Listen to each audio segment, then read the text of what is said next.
يا صباح الفوقان على كيفة القهوة في كل مكان. جالي من بن العز شوية حاجات جميلة. في توليفة اسمها أباتشي، دي عليها جينسنج وماكا. طبعا السبيشيال بتاعهم سواء الوسط المحوج أو الوسط السادة. في كمان مولانا، ودي توليفة جديدة لطيفة جدا وحلوة. خلينا كده نشوف ايه تاني في الشنطة التانية. شوية كوبايات جميلة عليها اللوجو بتاعهم الشيك جدا، نعمل فيها قهوة دلوقتي ونشوف. ودي الكيكس دي حبوب قهوة وعليها من بره شوكليت، وايت شوكليت ودارك شوكليت وميلك شوكليت. والاختراع بقى الأخير ده بالمنت، الشوكليت عليه نعناع، طعمه تحفة.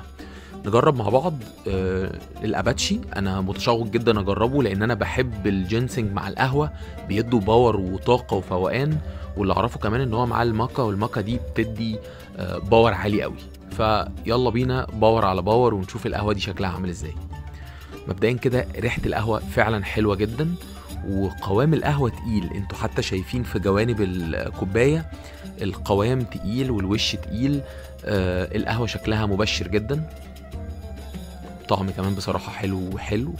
نخترع بقى ونعك ونجرب نحط حبيتين من الميلك شوكليت على القهوة، وتقليبة كده خفيفة عشان الوش ما يحصلوش حاجة. احنا بس ايه نتأكد ان الشوكليت دابت، وندوق كده برضو ونشوف طعمها عامل ازاي. حلوة جدا.